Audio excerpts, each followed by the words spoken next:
The crisp morning air carried a somber weight as the rows of graves stretched endlessly, each marked by a small fluttering American flag.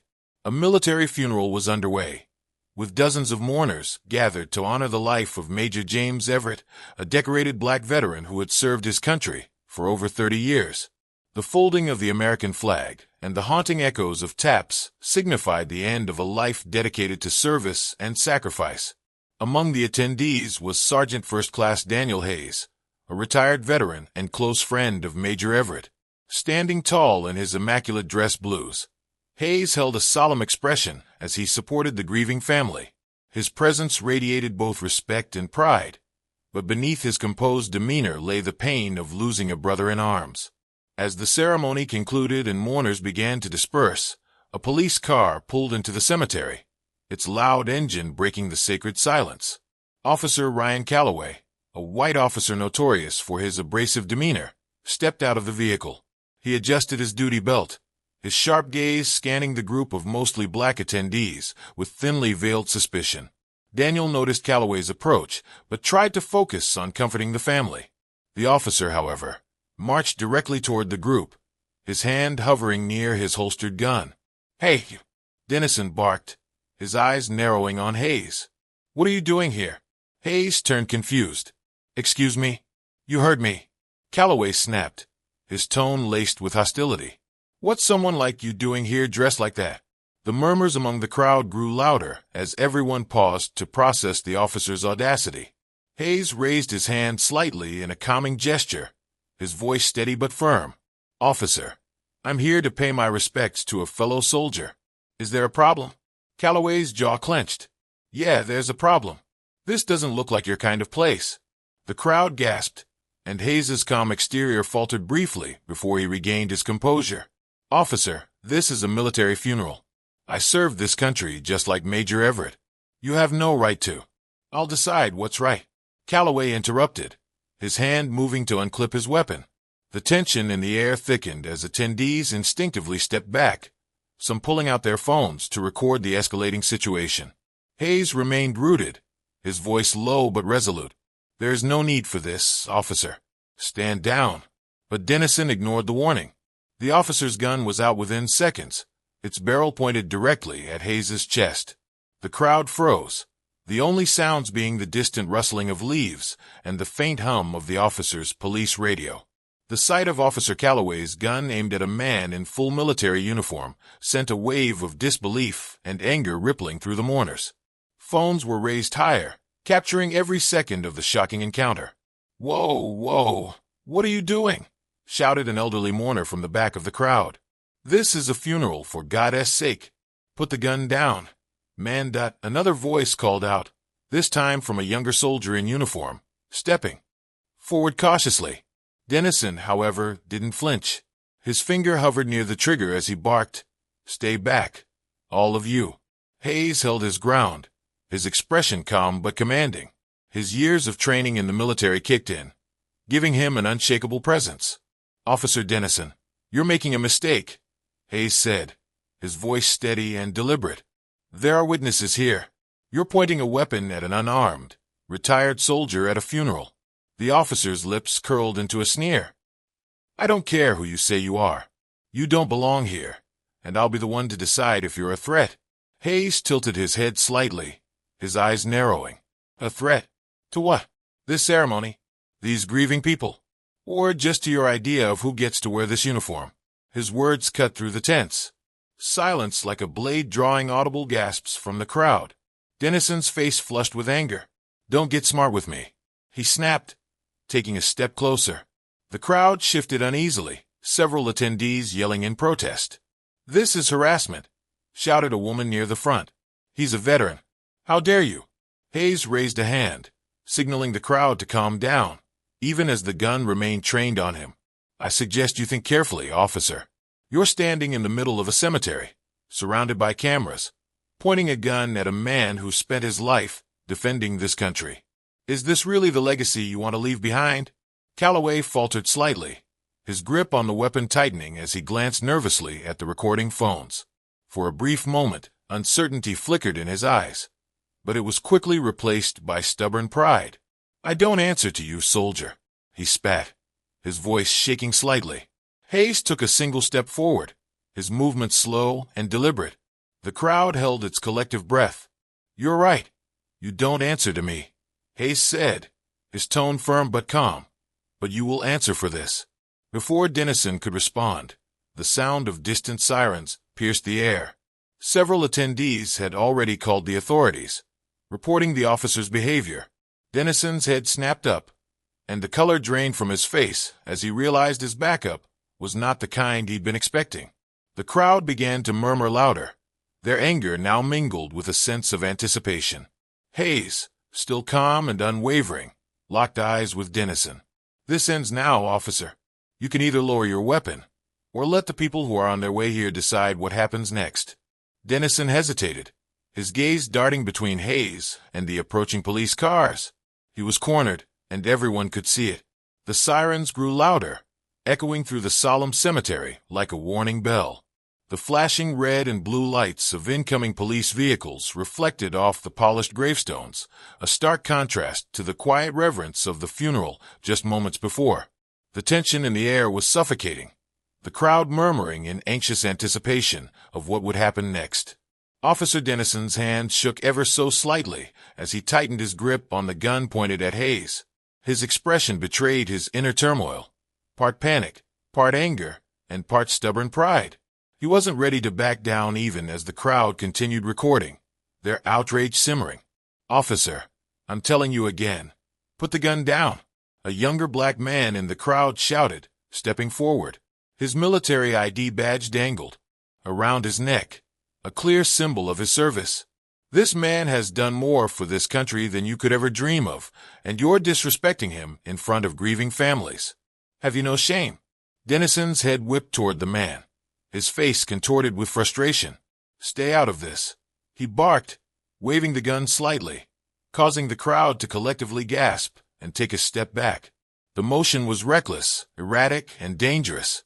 Hayes, however, remained perfectly still, his eyes locked on Dennison with the calm precision of a soldier who had faced far more dangerous threats than an arrogant, prejudiced officer.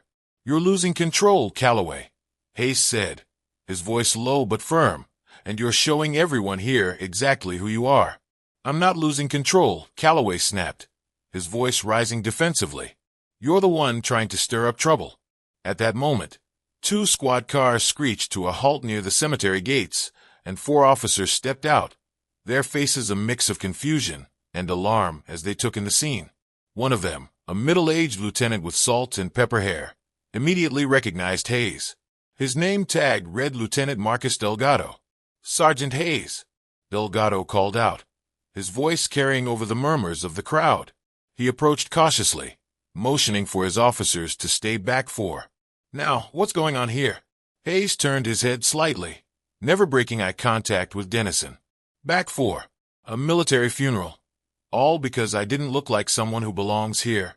Delgado's jaw tightened, and his gaze shifted to Calloway. Ryan, is this true? He demanded, his tone sharp. Calloway's face flushed as he scrambled to justify his actions. He was acting suspicious. I was just doing my job. He wouldn't answer my questions and... Are you kidding me right now? Delgado interrupted, his tone incredulous. You pulled your weapon on a retired soldier. At a funeral.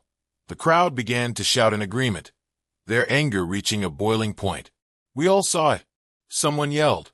He was harassing him for no reason. Delgado raised a hand to quiet the crowd before turning back to Calloway. Lower your weapon. Now. Calloway hesitated, his face a mixture of panic and defiance. But now, officer, Delgado barked, his voice cutting through the noise like a whip. Slowly, begrudgingly, Dennison lowered his gun, the tension in the air finally breaking, but the damage was done. The crowd erupted in boos and jeers, their phones still recording every second of the unfolding drama. Hayes took a deep breath and stepped forward, his eyes never leaving Dennison. You made a mistake, and stepped forward, his eyes never leaving Dennison. You made a mistake, he said, his voice steady but filled with quiet authority. But now you're going to answer for it. Dennison glared at him but said nothing, his shoulders slumping under the weight of the situation. Delgado motioned for two of his officers to step forward. Officer Dennison, you're relieved of duty pending an investigation. Hand over your weapon.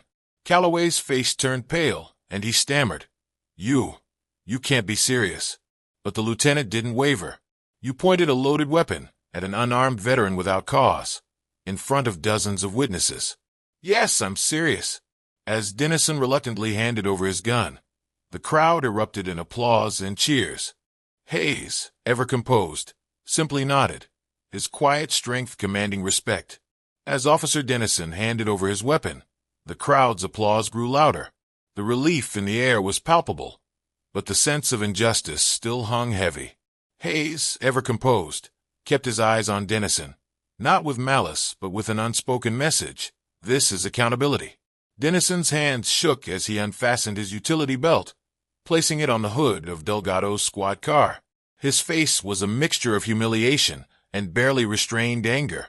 This is ridiculous, he muttered under his breath, though everyone around him heard it. No, Hayes responded calmly, his voice cutting through the murmurs of the crowd.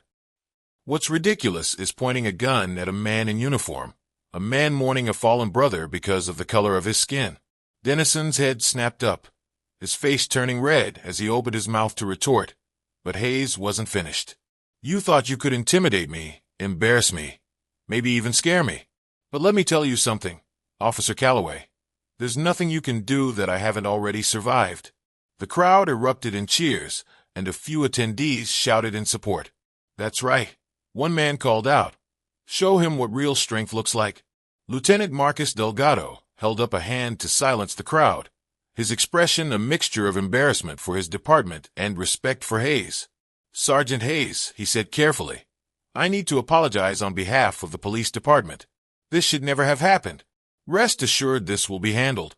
Hayes nodded, his composure unshaken.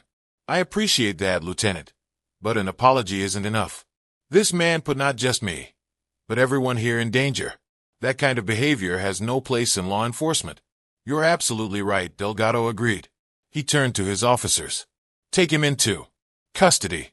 Dennison's eyes widened in shock. "What? You can't arrest me. I was just doing my job," he protested, his voice rising in desperation. Delgado's voice was sharp and unwavering. "Your job doesn't include pulling a weapon on an unarmed, decorated veteran at a funeral.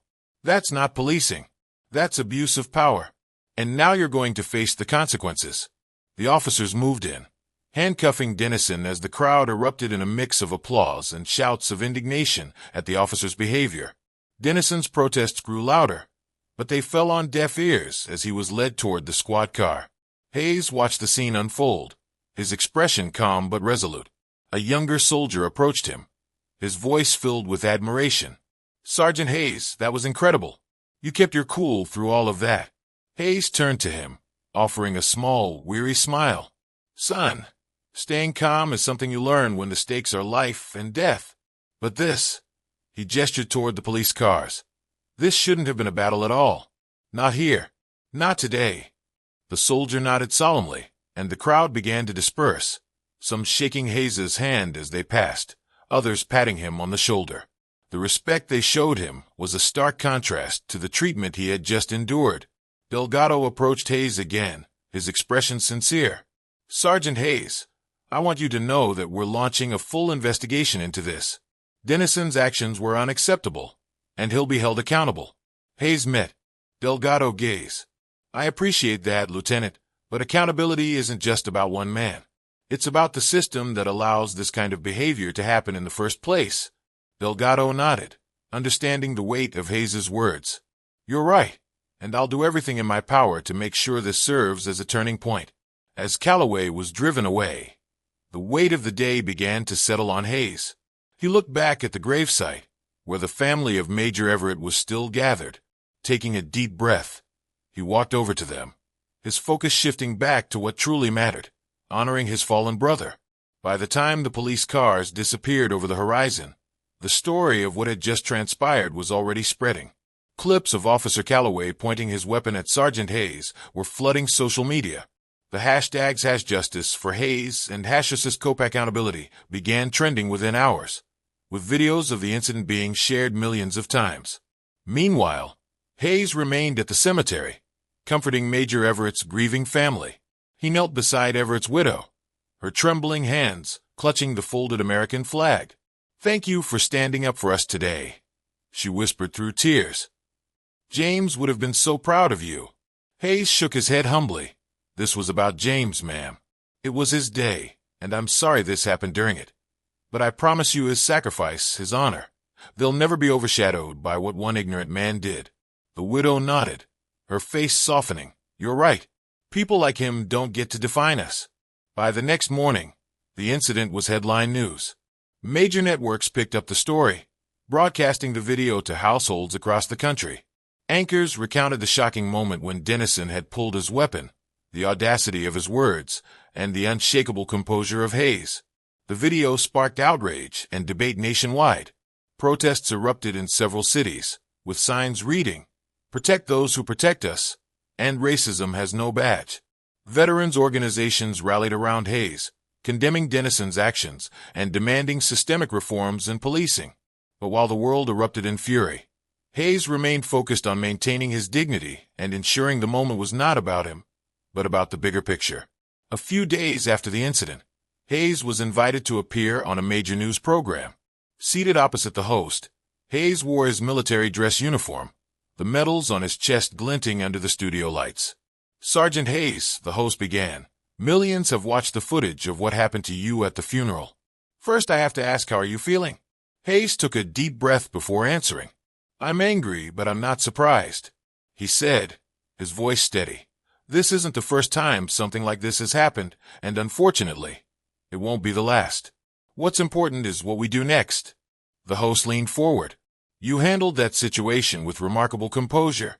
Many people would have reacted very differently." Hayes nodded. "I didn't have the luxury of losing my composure. When you've served in the military, you learn to stay calm under pressure. But I want to make something clear. This wasn't just about me. This was about the lack of accountability and the prejudice that exists in our systems. What happened to me could have ended very differently, and too often it does." The host nodded solemnly. "What do you hope comes out of this?" Hayes's gaze was unyielding. "I hope that Officer Calloway and others like him are held accountable. But more importantly, I hope this sparks a larger conversation about racism and abuse of power in law enforcement. This isn't just about one bad cop. It's about a system that enables and protects behavior like his. That has to change." As the interview aired, messages of support poured in from all over the country.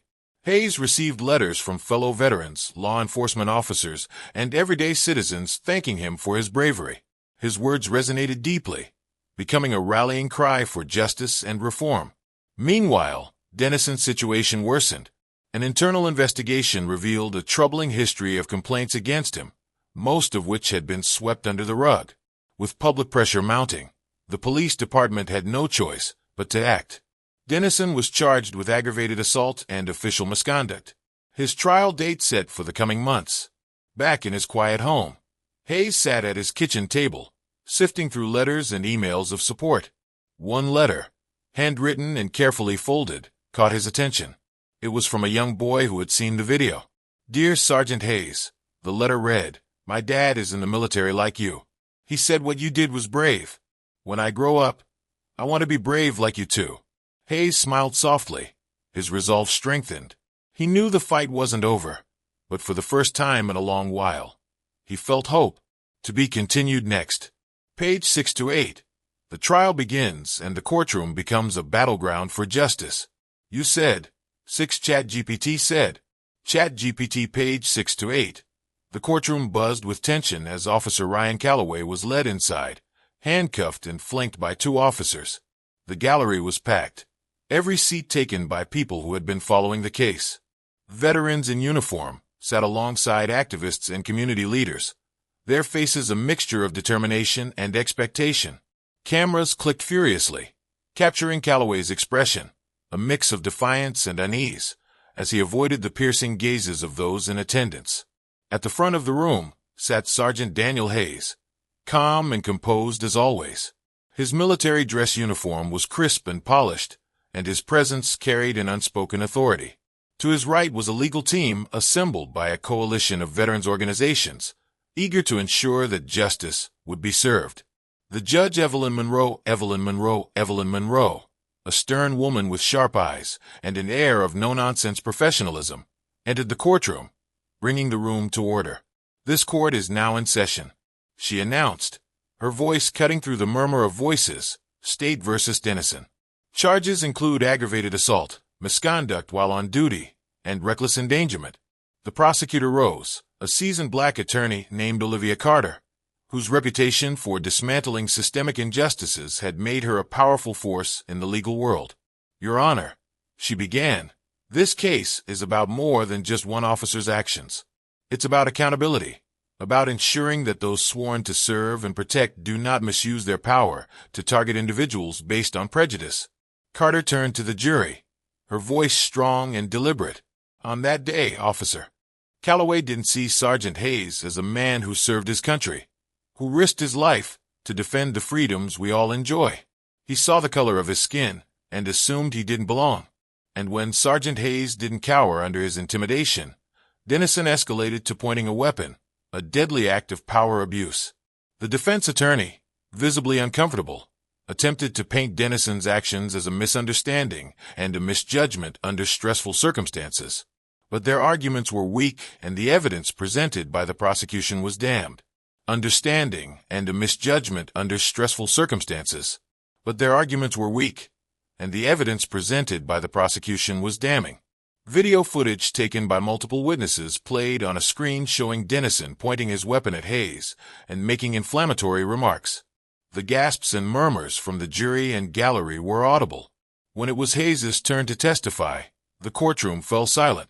He took the stand with a steady stride, his every movement exuding the quiet dignity he had displayed throughout the ordeal. "Sergeant Hayes," Olivia Carter began, her tone respectful, "can you describe what was going through your mind when Officer Dennison pointed his weapon at you?" Hayes nodded slightly, his gaze steady. "I thought about the countless times I've stood in the line of fire for this country." He began, "I thought about the soldiers I've lost, the brothers and sisters who never made it home, and I thought about Major Everett, whose funeral we were attending that day, a man who gave his life to the service of others." He paused, his voice lowering, "And then I looked at that gun pointed at me and realized that, in that moment, none of it mattered to Officer Calloway. Not my uniform, not my service, not my sacrifice. To him, I was just another black man to be feared, controlled, and silenced." His words hung in the air, heavy with truth. Some in the gallery wiped tears from their eyes, while others nodded solemnly. "Did you ever feel the need to retaliate or escalate the situation?" Carter asked. "No," Hayes replied firmly. "I didn't need to. My strength isn't in violence or intimidation. It's in standing firm, in knowing who I am and what I stand for." Officer Dennison's behavior said far more about him than it ever could about me. The defense tried to rattle Hayes during cross-examination, insinuating that his calm demeanor might have been provocative to Calloway. But Hayes' unshakable composure rendered their efforts futile. The prosecution's case only grew stronger as more witnesses took the stand, recounting the officer's erratic behavior and Hayes' heroic restraint. Olivia Carter's closing arguments were a masterclass in justice advocacy. "SGT Hayes represents the best of this country," she declared. "Officer Calloway, on the other hand, represents a failure in the very system meant to uphold justice. Today, the jury has the power to show that accountability exists and that no one is above the law." As the jury deliberated, the courtroom remained silent, the weight of the trial evident in every corner. Finally, after several hours, the jury returned. The foreperson stood, clearing her throat. "We, the jury, find the defendant, Officer Ryan Calloway, guilty on all charges." A collective exhale swept through the gallery, followed by muffled cheers and applause. Hayes closed his eyes for a brief moment, a quiet sense of relief washing over him. Justice had been served.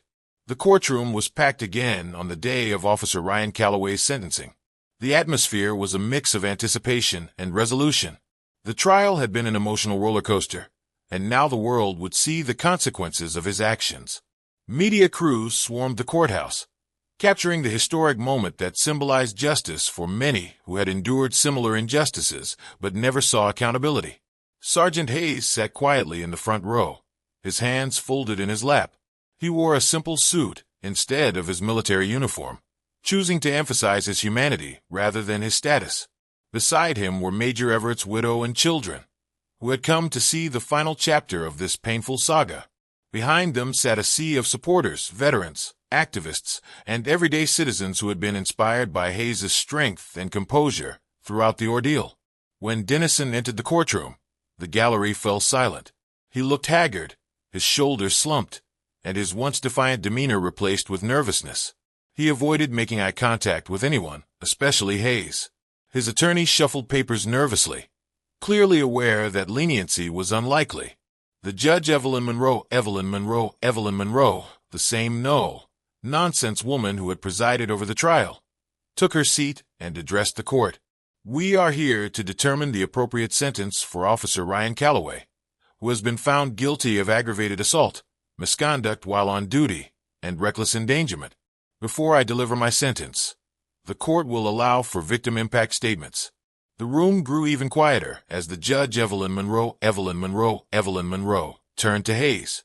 Sergeant Hayes, would you like to speak? Hayes rose from his seat, the room holding its collective breath as he walked to the podium.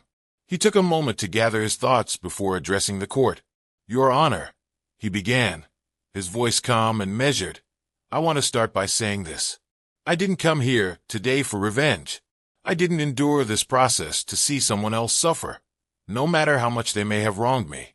What I want is justice, not just for myself, but for every person who has been targeted, harassed, or dehumanized because of the color of their skin. He paused, looking directly at Calloway for the first time.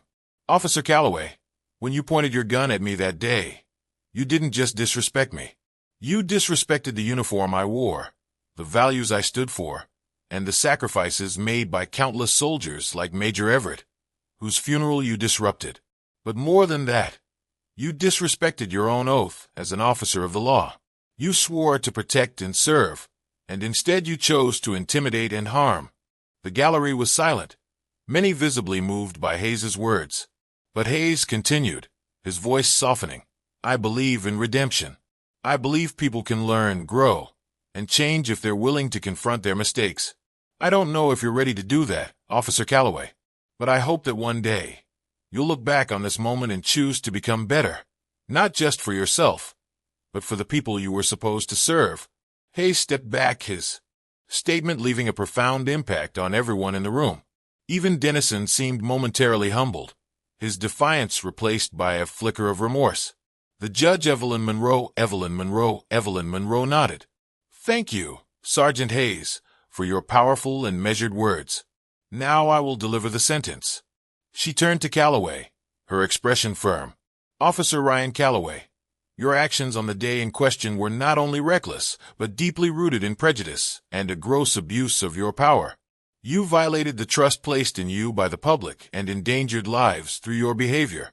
This court must send a message that such actions will not be tolerated. Dennison shifted uncomfortably as the judge Evelyn Monroe continued. I hereby sentence you to 5 years in prison for aggravated assault, 2 years for misconduct while on duty, and 1 year for reckless endangerment. These sentences will be served consecutively for a total of 8 years in prison. You will also be required to attend mandatory racial bias training and counseling as part of your parole conditions. Gasps and murmurs rippled through the courtroom as the sentence was read. Judge Evelyn Monroe banged her gavel for silence before turning back to Calloway. Let this serve as a reminder to all who wear the badge. You are not above the law. And to those who have been wronged, let this be a step toward restoring your faith in the justice system. As Calloway was escorted out in handcuffs, the gallery erupted in applause. Hayes remained seated, his expression calm but reflective. He had won a significant victory, but he knew this was only one battle in a much larger war. Outside the courthouse, Hayes was greeted by a crowd of supporters and reporters. Microphones and cameras were thrust in his direction, but he held up a hand to quiet them. This isn't about me, he said, his voice carrying over the crowd. This is about accountability. It's about ensuring that no one, whether they wear a badge, a uniform, or a suit, can misuse their power without consequences. Today, justice was served, but the fight for equality and fairness continues. Let's keep pushing forward. The crowd erupted into cheers, chanting his name as he stepped away from the microphones. Hayes walked down the courthouse steps, flanked by veterans and supporters. His resolve was clear. This was only the beginning. The impact of the trial rippled far beyond the courthouse. News outlets covered the case extensively, labeling it a watershed moment in the fight for accountability and law enforcement. Communities across the nation began demanding reform, using Hayes' story as a rallying cry for change. Veterans organizations and civil rights groups joined forces, organizing marches and forums to discuss racial bias, police accountability, and systemic inequities. Social media became a hub for conversations, with millions sharing posts that highlighted Hayes' grace under pressure and the significance of the verdict. But for Hayes, the aftermath wasn't about fame or recognition. He turned his attention to advocacy, using his voice and platform to push for meaningful change. Invitations poured in for him to speak at events, universities, and even congressional hearings. Hayes accepted selectively, focusing on opportunities where he could make the most impact. At one such event, Hayes stood before a packed auditorium filled with veterans, students, and activists. Behind him was a banner that read, "Strength in Service, Justice in Action." He began his speech with a simple message: we can't change the past, but we can shape the future, and shaping the future starts with accountability. Not just for individuals, but for the systems that allow prejudice to persist. Hayes' words were met with thunderous applause. He shared his experience, not as a victim, but as a soldier who refused to back down in the face of injustice. "Courage isn't just about facing physical danger," he said.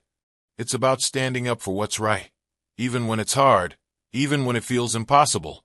Meanwhile, Dennison's sentencing had sparked a broader investigation into his department.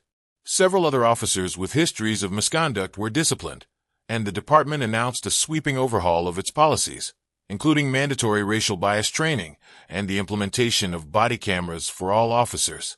Hayes' story also reached younger generations. Schools began using the case as a teaching tool, discussing the importance of integrity, respect, and standing up against injustice. One student-led group created a viral campaign called #BeLikeHayes, encouraging people to share stories of resilience and advocacy in their own communities. Months later, Hayes found himself standing at another funeral. This time, it was for Major Everett's widow, who had passed away peacefully in her sleep. The family asked Hayes to speak, saying he had become a part of their extended family after the events at the cemetery. As Hayes stood at the podium, he looked out at the crowd, many of whom had been present on that fateful day. "Major Everett taught me what it means to serve with honor," he said, "and Mrs. Everett taught me what it means to love with grace. They both reminded me that the fight for justice isn't just a fight, it's a responsibility." After the service, Hayes lingered at Major Everett's gravesite, reflecting on how much had changed since that day. As he stood there, a young boy approached him, the same boy who had written him the letter months earlier. "Sergeant Hayes," the boy said shyly, holding a small notebook. "Can I ask you something?" "Of course," Hayes said, kneeling to meet him at eye level. The boy hesitated, then asked, "How do you stay brave when people are mean to you?" Hayes smiled softly. "Being brave doesn't mean you're not scared," he said. "It means doing the right thing even when it's hard. And sometimes, being brave is as simple when it's hard, and sometimes being brave is as simple as believing in yourself and knowing that the truth will always win." The boy nodded, scribbling Hayes' words in his notebook before running back to his parents. Hayes stood, his heart full. As he walked away from the gravesite, he thought about the long road ahead. The fight for justice was far from over, but Hayes knew he wasn't walking it alone. The world was changing, one step at a time, and he was determined to keep moving forward. The end.